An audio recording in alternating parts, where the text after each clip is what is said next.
이것이 바로 황금문입니다. 예루살렘의 동쪽 문으로, 자비의 문으로도 알려져 있습니다. 보시다시피 아주 오랫동안 봉쇄되어 있었죠. 이 문은 비잔틴 양식, 즉 후기 로마 시대의 문입니다. 서기 313년 이후에 세워진 것으로 추정됩니다. 원래의 문은 바로 이 근처에 있었는데 그 역시 봉쇄되어 땅속에 묻혔습니다. 500년 동안 예루살렘에는 한 문이 굳게 닫혀 있었습니다. 낡아서도 방치해서도 아닌 의도적인 설계 때문이었습니다. 옛 도시의 다른 모든 입구는 역사의 흐름에 따라 열리고 닫혔지만 이 문은 예언과 두려움에 둘러싸여 오랫동안 그대로 보존되어 왔습니다. 사람들은 이 문을 황금문, 자비의 문, 메시아가 언젠가 들어올 곳이라고 전해지는 문이라고 부릅니다. 하지만 왜 이 문은 그렇게 오랫동안 닫혀 있었을까요? 그리고 왜 지금일까요? 최근 몇 달 동안 무언가 변화가 일어났습니다. 수상한 활동, 종교 지도자들의 조용한 긴급회의, 하필이면 가장 부적절한 순간에 고장난 보안 카메라, 그리고 결코 우연이 아닌 듯한 언론의 침묵. 우연일까? 아니면 사전에 계획된 것일까? 순례자들이 모여들고 여러 종교에 걸쳐 소문이 퍼져나가면서 한 가지 질문을 더 이상 외면할 수 없게 됩니다. 만약 이 문이 예언의 실현을 막기 위해 봉인되어 있었다면, 마침내 열릴 준비가 된다면 무슨 일이 벌어질까요? 세상과 세상을 잇는 문, 황금문은 예루살렘 구시가지 동쪽 성벽에 서 있으며 올리브산을 정면으로 마주보고 있습니다. 이 문은 단순한 입구가 아닙니다. 유대교 전통에서 이 문은 메시아가 이스라엘을 재건하기 위해 들어올 문입니다. 기독교에서는 예수 그리스도께서 재림하실 때 친히 이 문을 통해 걸어오실 것이라고 믿습니다. 무슬림들은 이 문을 자비의 문, 바발 라흐마라고 부르며 그 심오한 영적 의미를 인식합니다. 세계 3대 종교, 각기 다른 신학적 틀을 가지고 있지만 모두 같은 고대의 문과 숨막힐 듯한 기대감을 중심으로 삼고 있습니다. 지구상 어떤 건축물도 이처럼 공통된 예언적 기대의 무게를 지니고 있지 않습니다. 이 문은 올리브산을 향해 완벽한 각도로 정면으로 향해 있습니다. 닫힌 입구에 서면 아무런 가림막 없이 산을 볼 수 있고 올리브산 정상에 서면 황금문이 바로 눈앞에 펼쳐집니다. 예루살렘의 다른 어떤 곳에서도 이처럼 정면으로 마주보는 것은 불가능합니다. 이는 우연이 아닙니다. 예언을 중심으로 설계된 건축물입니다.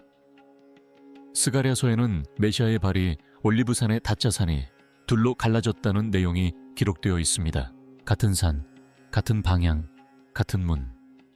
모든 것이 문이 봉인되기, 수천 년 전 고대 예언자들이 예언했던 순간을 가리키고 있습니다. 현재 상황이 그토록 특별한 이유는 5세기 동안 이 문에 아무런 변화도 없었기 때문입니다.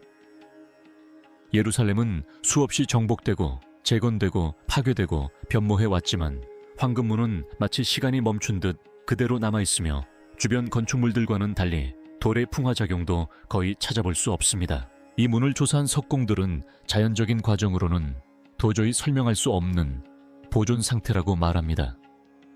마치 시간이 이 예언적인 문 주변에서는 다르게 흐르는 것 같습니다. 옛 도시의 다른 모든 벽과 입구에는 수세기의 흔적이 고스란히 남아 있습니다. 균열, 침식, 풍화작용과 전쟁으로 인한 누적된 손상까지 말입니다. 골든게이트는 1541년에 봉인되었을 당시와 거의 똑같은 모습입니다. 현대 지질학자들은 이 미스터리에 또 다른 층을 더하는 사실을 발견했습니다. 올리브산과 골든게이트 아래의 기반함은 모두 동일한 연속적인 석회암층으로 이루어져 있다는 것입니다. 두 지역은 말 그대로 지하로 연결되어 있으며 같은 지질 구조의 일부입니다. 올리브산에서 골든게이트 방향으로 곧장 뻗어 있는 단층선이 있는데 최근 조사에서 바로 이 경로를 따라 미세한 진동이 감지되었습니다. 이러한 미세한 진동은 일반적인 지각 활동으로는 설명할 수 없을 정도로 빈번하게 발생하고 있습니다. 지구 자체가 과학이 아직 측정하거나 이해할 수 없는 어떤 것에 반응하고 있는 것처럼 보입니다. 예루살렘은 성경 예언에 800번 이상 등장하는데 그 대부분은 과거를 묘사하는 것이 아닙니다. 이 예언들은 미래를 묘사합니다. 예루살렘의 과거가 아니라 앞으로 어떤 모습이 될 것인가를 보여줍니다. 이 예언들의 중심에는 현 시대와 다가올 시대를 상징하는 황금문이 있습니다. 예수께서 처음 예루살렘에 입성하실 때 그분을 맞이했던 이 문은 재림 때에도 그분을 다시 맞이할 것이라고 예언되어 있습니다. 그러나 첫 입성은 나귀를 타고 오신 겸손한 평화로운 스승의 모습이었지만 두 번째 입성은 완전히 다른 모습으로 묘사됩니다. 종이 아니라 정복하는 왕으로, 평화가 아니라 열방을 심판하는 왕으로 오실 것입니다. 하나님의 어린 양을 맞이했던 문은 언젠가 유다의 사자를 맞이할 것이다. 술탄의 절박한 도박. 1541년 술탄 술레안 1세는 수세기를 뒤흔들 결정을 내렸다. 그는 황금문을 거대한 돌로 봉쇄하여 1000년 넘게 열려있던 입구를 영구히 막아버리라고 명령했다. 하지만 이것은 단순한 건설 공사가 아니었다. 새로 번역된 오스만 제국의 기록은 술탄이 그토록 극단적인 조치를 취하게 된 배경에 대해 훨씬 더 불안한 진실을 드러낸다. 술레아는 반복적으로 악몽을 꾸었는데 그 악몽은 올리브산에서 예루살렘으로 다가오는 불가사의한 형체가 동쪽 문을 통해 들어와 술탄이 이해하거나 통제할 수 없는 방식으로 도시 전체를 변화시키는 생생하고 불안한 환영이었다.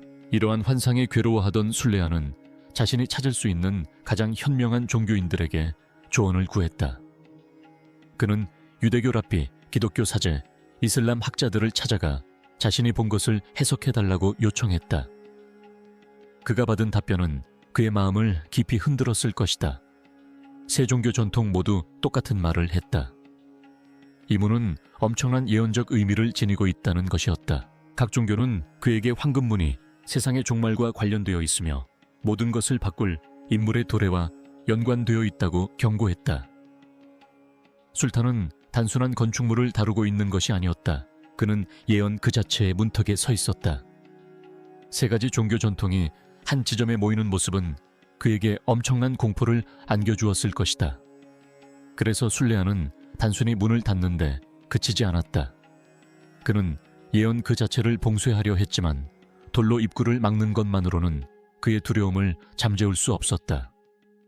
그는 문 바로 앞에 무슬림 묘지를 조성하여 봉쇄된 문과 올리브산 사이에 무덤으로 된 장벽을 만들었다.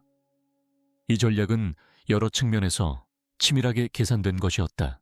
첫째, 유대 율법에 따르면 무덤이 있는 것은 의식적 부정함을 초래합니다. 유대교에서 죽음에 관한 전통은 두 가지 목적을 가지고 있습니다. 산자를 위로하고 죽은 자를 존중하는 것입니다. 이러한 존중은 장례식 훨씬 이전부터 시작되며 제사장들이 성문에 접근하는 것을 막습니다. 둘째, 훨씬 더 대담하게도 순례하는 메시아가 진정으로 온다면 성문을 통과하기 위해서는 부활을 행해야 하며 자신의 길을 열기 위해 바로 이 무덤에서 죽은 자들을 일으켜야 한다고 믿었습니다. 술탄은 일반인이 넘을 수 없는 불가능한 시험, 즉 장벽을 만들려고 했던 것입니다. 술탄이 봉쇄라고 의도했던 것이 사실은 예언의 일부가 되었을지도 모릅니다. 그가 예방책으로 계획했던 것이 사실은 처음부터 준비였을 수도 있습니다. 술레아는 성문 바로 앞에 무덤을 놓음으로써 자신도 모르게 신의 권위를 과시하기에 완벽한 무대를 마련한 것입니다. 생사여탈권을 가진 자만이 들어갈 수 있었다. 부활을 명할 수 있는 자만이 그 문턱을 넘을 수 있었다. 술탄이 예언을 막으려 했던 시도는 오히려 예언이 가장 극적으로 실현될 수 있는 조건을 만들어냈을지도 모른다. 예언은 인간의 저항을 오히려 계획의 일부로 바꾸는 묘한 힘을 가지고 있다. 그 길에 놓인 모든 장애물은 이야기의 또 다른 요소가 됩니다. 술레안이 성문을 봉쇄하기 2000년 전, 예수님은 예루살렘 입성을 위해 바로 이 길을 택하셨습니다. 올리브산에서 내려오셨고 나귀를 타셨으며 군중들이 종려나무 가지를 흔들며 찬양하는 가운데 동쪽 성문을 통과하셨습니다. 이 모든 세부 사항은 결코 우연이 아니었습니다. 모든 요소는 수세기 전에 기록된 예언과 완벽하게 일치했습니다. 스가랴서는 왕이 겸손하게 나귀를 타고 오실 것이라고 예언했습니다. 예수님은 그 예언을 우연의 일치라고는 찾아볼 수 없을 만큼 정확하게 성취하셨습니다. 군중들은 무슨 일이 일어나고 있는지 알아차렸습니다. 그들은 자신들이 목격하고 있는 것이 수세대 동안 성경에 기록되어 있던 일임을 깨달았습니다. 그러나 스가랴의 예언은 거기서 끝나지 않았습니다. 같은 예언자는 아직 오지 않은 또 다른 순간을 묘사했습니다. 메시아의 발이 올리브산에 서시면 산이 둘로 갈라질 날을 말입니다. 같은 산, 같은 문이지만 완전히 다른 종류의 도착입니다. 첫 번째 입구는 소박하고 평화로웠으며 세상 권력 구조의 눈에 거의 띄지 않았습니다. 예언에 따르면 두 번째 입구는 땅을 뒤흔들 것입니다.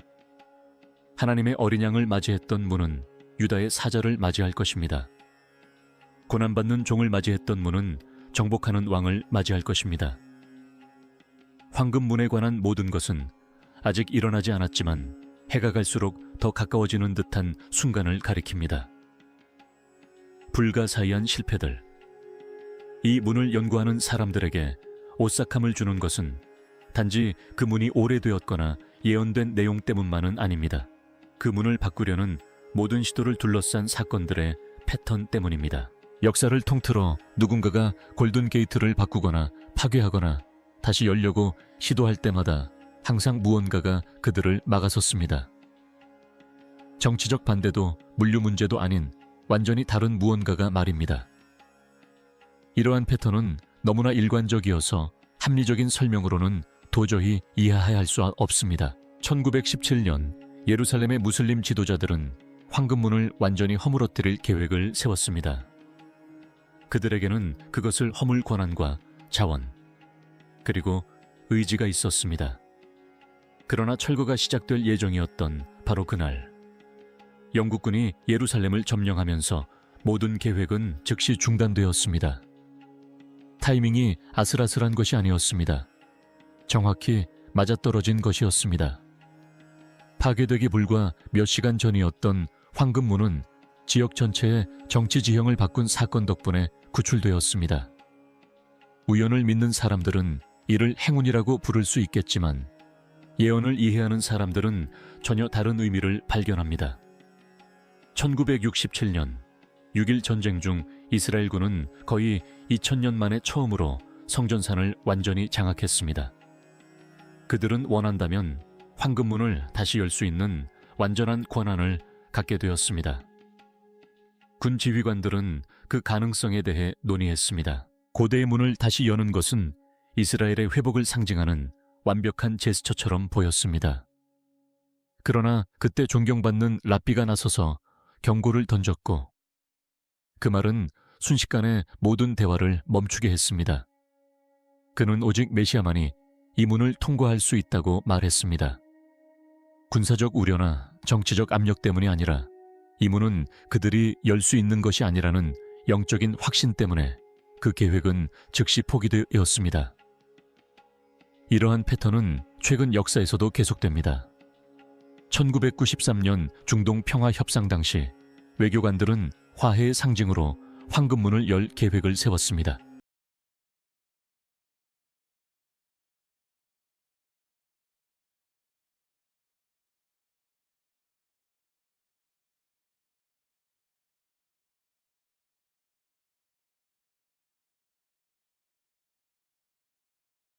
이스라엘인과 팔레스타인인 적들이 한데 모여 오래된 문을 여는 모습은 강력한 상징이 되었을 것이다.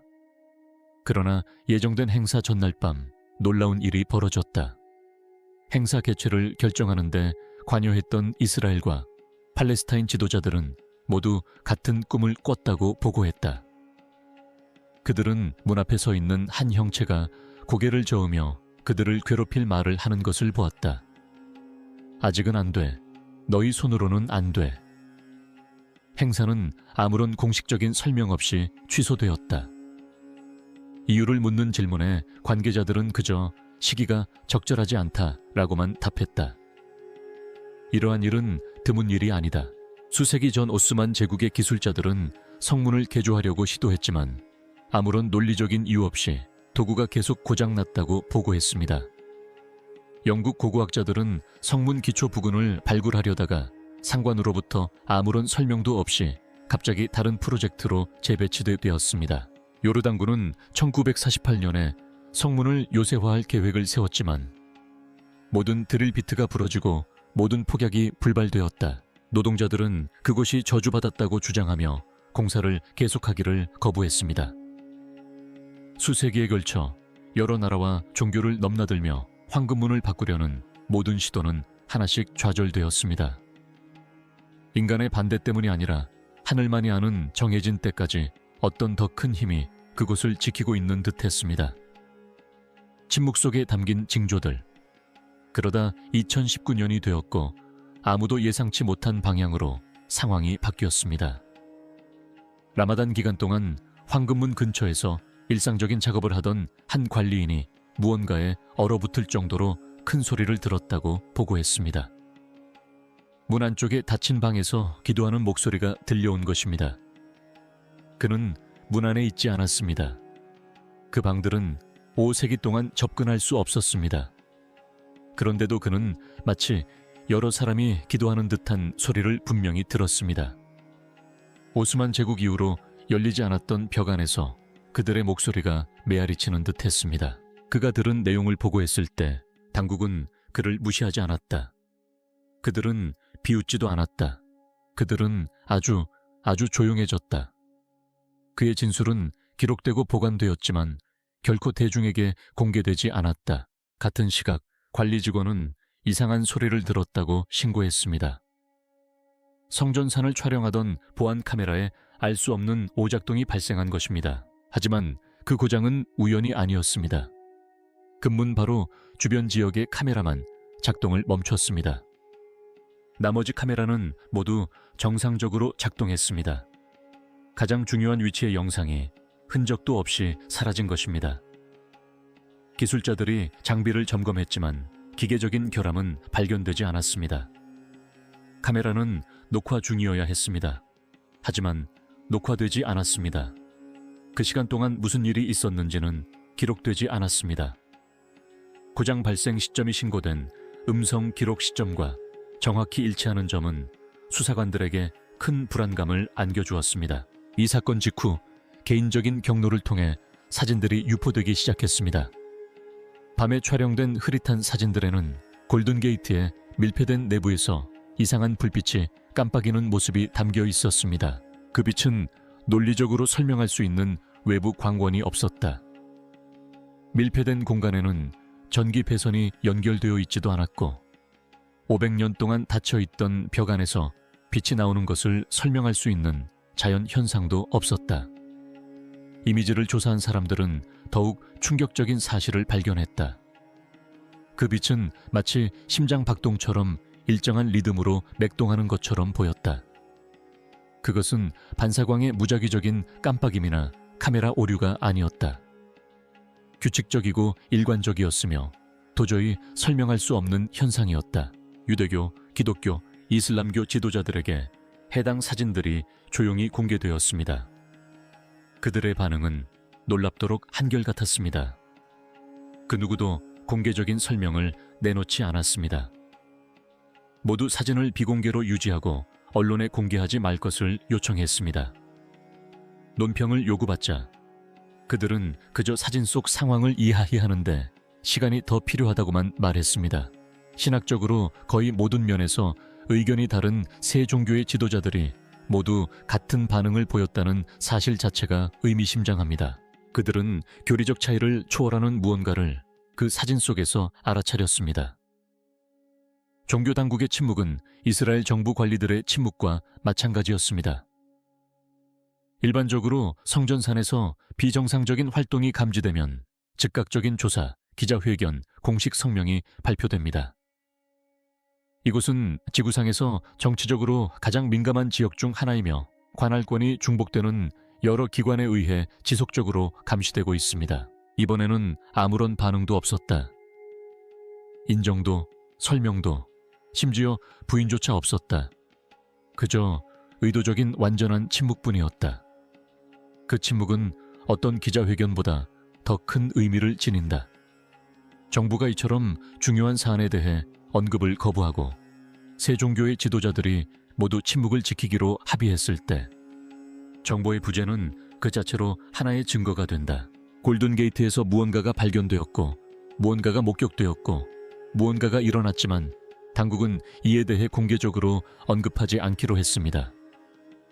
그리고 그러한 선택은 골든게이트가 상징하는 바를 이해하는 사람들에게는 더욱 깊은 미스터리를 불러일으킵니다. 이 역사적인 순간을 그토록 특별하게 만드는 것은 단 하나의 사건이 아니라 모든 징후가 같은 방향을 가리키며 마치 인간의 이해를 초월하는 어떤 힘에 이끌린 듯 동기화되는 수많은 신호들의 수렴입니다. 수세기 동안 예언자들은 암호화된 이미지로 글을 남겼고 서기관들은 사건들을 세심하게 기록했으며 문명은 흥망성쇠를 거듭했지만 그들이 남긴 단서들이 언젠가 한 지점에서 교차하게 될 줄은 꿈에도 몰랐습니다. 그곳은 예루살렘, 더 정확히는 황금문, 즉 자비의 문인 샤 하라함임인 것 같습니다. 이 문은 500년 동안 제국의 침략이나 지진, 통치자들의 야망에도 불구하고 굳건히 봉인된 채로 남아 있었습니다. 세월의 풍파를 견뎌냈지만 굳건한 그 돌들은 역사의 흐름, 문명의 흥망성쇠, 그 그림자 아래에서 벌어진 전쟁과 체결된 조약들을 묵묵히 지켜봐 왔습니다. 그리고 이제 많은 학자, 종교 지도자, 그리고 관찰자들이 전례 없는 순간이라고 부르는 이 시점에 그 문은 더 이상 완전히 고요하지 않습니다. 처음에는 거의 감지할 수 없었던 미묘한 변화들은 신의 오랜 인내가 정해진 결말에 가까워지고 있음을 암시합니다. 하지만 그 징후는 문 자체만이 아닙니다. 그 주변의 모든 것이 언젠가 역사가 특별하게 기억할 순간으로 수렴하는 듯합니다. 거의 2000년 동안 존재하지 않았던 고대 유대 공의회인 산헤드린의 재건을 생각해 보십시오. 수세기 동안 학자들은 산헤드린이 복원될 수 있을지 여부를 놓고 논쟁을 벌였습니다. 그러나 현대 이스라엘에서 산헤드린은 상징적인 제스처가 아닌 고대 율법에 따라 신중하게 선출된 랍비와 학자들로 구성된 실질적인 기구로서 조용히 돌아왔습니다. 그들의 회의, 수계, 그리고 그들의 존재 자체는 과거와 현재를 연결하는 실마리가 됩니다. 히브리 성경의 예언적 기록과 오늘날의 현실을 잇는 것입니다. 역사의 뒤양일로 사라졌다고 여겨졌던 이 회의체가 다시 활동을 재개했습니다. 이 회의체의 존재는 오랫동안 예언되어 온 사건들을 위한 준비, 즉 대비 태세를 보여줍니다. 또한 여러 세대에 걸쳐 전해 내려온 고대의 지침을 따라 장인들이 세심한 주의를 기울여 복원한 성전 기물들도 매우 놀랍습니다. 금, 은, 청동으로 만들어진 이 기물들은 성경에 묘사된 대로 정확한 치수, 명문, 그리고 신성한 의도를 반영하는 디자인으로 제작되었습니다. 수천 년 전 의식과 제례에 사용되었던 이 물건들 중 일부는 제2성전 파괴 이후 행해지지 않았던 의식들을 다시 시작하기 위해 되살아나고 있습니다. 이 그릇들이 얼마나 세심하게 만들어졌는지는 준비의 중대성을 보여줍니다. 이는 말없이 전하는 메시지입니다. 기념비적인 무언가를 위한 무대가 마련되고 있는 것입니다. 아마도 가장 눈길을 끄는 것은 붉은 희어일 것입니다. 이 희귀하고 신성한 동물들은 거의 2000년 동안 행해지지 않았던 정화의식의 필수적입니다. 이스라엘에서 이 희어들을 신중하게 선별하고 기르고 준비하는 과정은 현대사에서 유례가 없는 사건입니다. 토라에서 의식적 정결함을 회복하는 데 필수적인 것으로 묘사된 이 동물들은 이러한 신성한 준비의 목적을 거의 잊어버린 세상에 다시 나타났습니다. 그들의 존재는 결코 우연이 아닙니다. 이것은 하나의 신호입니다. 고대의 것이 현대에 다시 도입되었습니다. 예언이 현실과 교차하고 있습니다. 이러한 가시적인 징조들을 넘어 사건들의 시기 자체가 또 다른 의미를 더합니다. 복잡한 주기, 희년, 그리고 성스러운 절기로 이루어진 유대력은 심오한 예언적 의미를 지닌 시기에 접어들고 있습니다. 성경에 묘사된 날, 달, 그리고 절기들이 현대의 사건들과 놀라울 정도로 정확하게 일치하고 있습니다.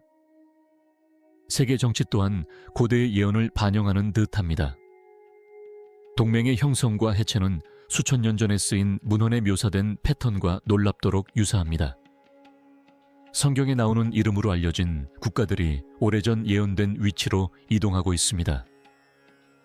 자연재해, 경제적 혼란, 그리고 국제적 긴장이 심각한 속도로 고조되고 있으며 이는 복음서에 묘사된 전쟁과 전쟁 소문을 떠올리게 합니다. 헤드라인은 마치 예언이 현재의 언어로 번역된 듯합니다. 이 모든 현상이 한데 모이는 가운데 골든게이트는 부인할 수 없는 중심점입니다. 그것은 단순한 돌 구조물이 아닙니다. 그것은 기록된 약속과 펼쳐지는 현실을 잇는 문턱이자 통로입니다. 영적, 정치적, 자연적 모든 발전은 마치 우주 자체가 이곳을 운명의 중심으로 지정한 듯 골든게이트를 중심으로 공전하는 것처럼 보입니다. 최근 이 지역에서 보고된 이례적인 영적 활동과 랍비, 기독교 목사, 이슬람 학자들 간의 전례 없는 비공개 회담은 여러 전통의 신앙 수호자들조차도 이 순간의 중대성을 인식하고 있음을 시사합니다. 교리는 다르지만 이 지도자들은 공통된 현실을 감지하고 있다. 예루살렘의 영적인 분위기 속에서 무언가 심상치 않은 움직임이 일어나고 있습니다. 신학을 초월하여 역사의 영역까지 이르는 놀라운 변화입니다. 자비의 문, 샤 하라함임이라는 이름은 그 안에 담긴 신성한 목적을 드러냅니다. 이 문은 진노나 심판의 상징이 아닙니다. 오히려 인내와 신성한 때, 그리고 수세기에 걸쳐 베풀어진 자비를 상기시켜 줍니다. 매년 이 문이 닫혀 있는 것은 인류가 준비하고 성찰하고 예언이 요구하는 목적에 부합할 수 있는 또 다른 기회입니다. 이 문의 침묵은 하나의 메시지입니다. 그 고요함은 시간의 치밀한 조율을 증명한다. 하지만 인내에도 끝이 있기 마련이고 수세기 동안 움직이지 않았던 성문 돌들이 아주 미세하게라도 움직이기 시작하자 그 의미를 예민한 사람들은 전율을 느꼈다. 복원된 산헤드린, 신전의 그릇들, 붉은 희어들, 신성한 달력의 일치, 세계 정세의 변화, 자연재해, 그리고 종교 지도자들의 전례 오천전, 관심 등 여러 사건들이 한데 모여 예언적인 의미를 지닌 완벽한 폭풍을 만들어낸다. 우주는 기나긴 기다림의 시간이 끝나가고 있음을 알리는 듯하다. 황금문은 더 이상 예루살렘의 스카이라인을 장식하는 단순한 건축물이 아닙니다. 그것은 역사가 회전할 수 있는 축이며 신의 인내와 인간의 기대가 만나는 문턱입니다. 황금문이 움직이기 시작하면서 수세기 동안 학자, 순례자, 그리고 신앙인들을 괴롭혀온 질문들이 다시금 떠오릅니다. 우리는 예언 성취의 첫 징조를 목격하고 있는 것일까요? 수세기 동안 이어져 온 예언이 마침내 현실과 만나는 순간일까요? 영적, 정치적, 자연적 영역에서 동시에 나타나는 이러한 놀라운 징조들의 수렴은 인류가 기념비적인 사건의 문턱에 서 있음을 분명히 보여줍니다. 자비의 문은 그 목적을 잊지 않았습니다. 그 돌들, 그 침묵, 그 흔들림 없는 모습은 모두 우리의 이해를 초월하는 거대한 이야기의 일부였습니다. 이제 전 세계가 숨죽인 기대 속에 지켜보고 지도자들과 순례자들 모두가 기대의 무게를 느끼는 가운데 더 이상 외면할 수 없는 진실 하나가 드러납니다. 바로 그 순간이 도래했고 앞으로 펼쳐질 일들은 역사, 신앙, 그리고 신의 섭리에 대한 우리의 이해를 영원히 재정의할지도 모릅니다. 지금은 황금문이 여전히 봉쇄되어 있습니다. 돌과 돌이 부딪히고 침묵의 시간과 맞서고 있습니다. 어떤 발표도 선언도 없습니다. 예언과 역사가 충돌하는 지점에서 압력만이 고조될 뿐입니다. 만약 그 고대 돌 아래에서 무언가가 정말로 움직이고 있다면 그것은 한순간에 드러나지 않을 것입니다. 지금까지도 그랬습니다. 이런 순간들은 조용히 펼쳐지다가 갑자기 드러납니다. 세상은 평소처럼 일상을 이어가지만 예루살렘의 그림자 속에는 한 가지 질문이 남아 있습니다. 수세기 동안 봉쇄되었던 문이 움직이기 시작할 때 우리는 성취의 시작을 목격하고 있는 것일까요? 아니면 인류가 아직 이해할 준비가 되지 않은 순간의 문턱에 서 있는 것일까요?